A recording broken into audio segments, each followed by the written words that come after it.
और आखिर में आते हैं वो बुद्धिजीवी जो देश को बार बार ये कहकर डराते हैं कि देश का लोकतंत्र खतरे में है और देश के लोगों की आजादी छीन ली जाएगी, क्योंकि ये उनका आखिरी हथियार है। भारत 15 अगस्त को आजाद हुआ था, जबकि पाकिस्तान 14 अगस्त को अपना स्वतंत्रता दिवस मनाता है। कभी आपने सोचा है ऐसा क्यों? क्योंकि आजादी से पहले तो भारत और पाकिस्तान एक ही था, और जब आजाद भी हुआ उस दिन भी भारत पाकिस्तान को एक ही दिन आजादी मिली, यानी 15 अगस्त को। तो फिर आजादी का दिन मनाने में ये एक दिन का अंतर क्यों है? सच ये है कि पाकिस्तान आज भी अपने जन्म की तारीख को लेकर बड़ा कंफ्यूज्ड है। पाकिस्तान के विद्वान इस पर किताबें लिखते हैं, वहां के समाचार पत्रों में ये सवाल भी उठते हैं और कई आर्टिकल्स लिखे जाते हैं कि पाकिस्तान का स्वतंत्रता दिवस 14 अगस्त को होना चाहिए या 15 अगस्त को भारत के साथ होना चाहिए। रेडियो पाकिस्तान पर हर साल मोहम्मद अली जिन्ना की आवाज में पहला बधाई संदेश सुनाया जाता है, जिसमें कहा जाता है कि 15 अगस्त की आजाद सुबह पूरे राष्ट्र को मुबारक हो। लेकिन जिन्ना की यह बधाई हर वर्ष 15 अगस्त की बजाय 14 अगस्त को ही सुनवाई जाती है।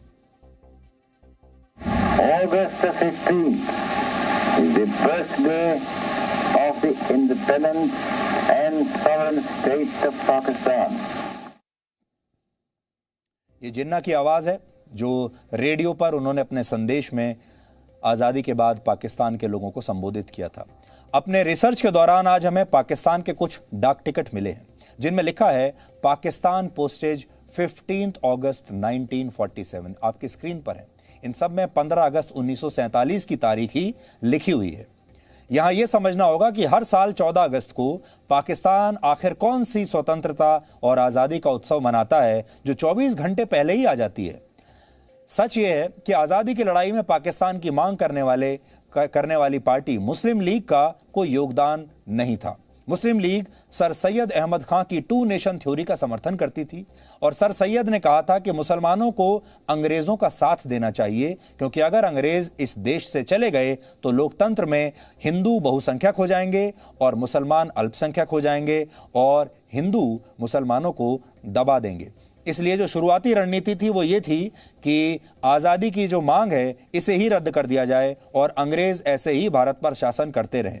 वर्ष 1906 में ढाका में मुस्लिम लीग की स्थापना हुई थी और उसके बाद से लगातार मुस्लिम लीग अंग्रेजों के कदमों में अपना सिर झुकाती रही, क्योंकि मुस्लिम लीग ये चाहती थी कि अंग्रेज यहां शासन करते रहें और इस बहाने जो देश के मुसलमान हैं उन्हें हिंदुओं के बराबर ही अधिकार मिले रहें। मोहम्मद अली जिन्ना के सिर पर अंग्रेजों का हाथ था, क्योंकि आप जानते हैं अंग्रेज डिवाइड एंड रूल की पॉलिसी पर काम कर रहे थे। वो चाहते थे कि सब लोग बटे रहें। अंग्रेजों की मदद से मोहम्मद अली जिन्ना ने पाकिस्तान का निर्माण भी करवा लिया और पाकिस्तान के विद्वान के अजीज ने पाकिस्तान के इतिहास की समस्याओं पर एक किताब लिखी है जिसका नाम है मर्डर ऑफ हिस्ट्री। इस किताब के पेज नंबर 180 पर उन्होंने लिखा है, मैं पढ़कर आपको सुनाता हूं। उन्होंने लिखा है, 14 अगस्त को पाकिस्तान आजाद हो गया, यह बात सही नहीं है। द इंडियन इंडिपेंडेंस बिल 4 जुलाई 1947 को ब्रिटेन की संसद में पेश हुआ था और 15 जुलाई को कानून बन गया था और इसी के तहत 14 और 15 अगस्त की मध्य रात्रि को भारत और पाकिस्तान को आजाद किया जाना था। दोनों देशों को वाइसरॉय के द्वारा ही निजी तौर पर पावर ट्रांसफर किया जाना था। लॉर्ड माउंटबेटन एक ही समय पर कराची और नई दिल्ली में मौजूद नहीं रह सकते थे और यह भी संभव नहीं था कि 15 अगस्त की सुबह वो भारत में रहें और फिर उसके बाद तुरंत कराची पहुंच जाएं, क्योंकि भारत को आज़ादी मिलने के बाद वो भारत के पहले गवर्नर जनरल भी बन रहे थे। इसलिए पाकिस्तान को 14 अगस्त 1947 को ही सत्ता सौंपना ठीक था, जब वो भारत के वाइसरॉय थे। लेकिन इसका मतलब यह नहीं है कि पाकिस्तान को 14 अगस्त को अपनी आजादी मिली थी, क्योंकि द इंडियन इंडिपेंडेंस एक्ट इसकी मंजूरी नहीं देता। अब आप देखिए कि यह कितना बड़ा विरोधाभास है कि पाकिस्तान का निर्माण वाइसरॉय लॉर्ड माउंटबेटन की मौजूदगी में 14 अगस्त 1947 को हुआ, लेकिन द इंडियन इंडिपेंडेंस एक्ट के मुताबिक उसका निर्माण 15 अगस्त 1947 को हुआ था। के अजीज पाकिस्तान के एक बहुत बड़े इतिहासकार माने जाते हैं और उन्होंने आज़ादी पर पाकिस्तान के धर्म संकट का विश्लेषण अपनी इसी किताब में किया। पाकिस्तान के बड़े बड़े विद्वान ही नहीं, वहाँ के अखबार और लेखक भी इसे लेकर भ्रमित हैं कि पाकिस्तान को असल में आज़ादी मिली कब। इस संबंध में हमने पाकिस्तान के अखबार द डॉन का एक आर्टिकल पढ़ा और उसमें क्या लिखा है देखिए। उसमें लिखा है 14 अगस्त 1947 को एक स्वतंत्र मुस्लिम राज्य के रूप में पाकिस्तान का निर्माण हुआ।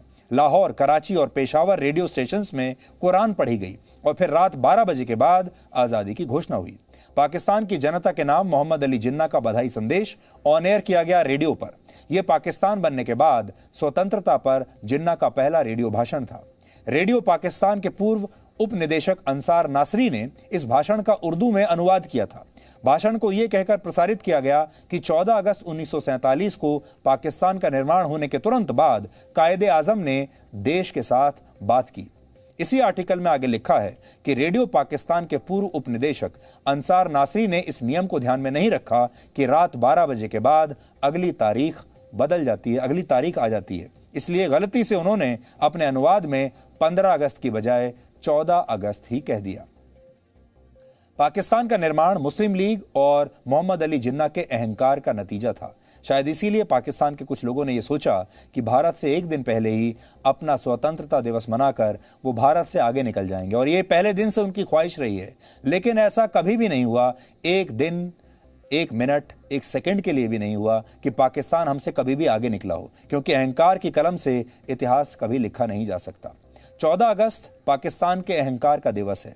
पाकिस्तान अगर चाहे तो इस तारीख को आज भी बदलकर 15 अगस्त कर सकता है, लेकिन हम जानते हैं वो ऐसा कभी नहीं करेगा। लेकिन आप सबको ये पता होना चाहिए कि पाकिस्तान गलती से एक दिन पहले अपना आज़ादी का दिन मनाता है, जो कि गलत है। उसकी आज़ादी भी 15 अगस्त को ही हुई थी।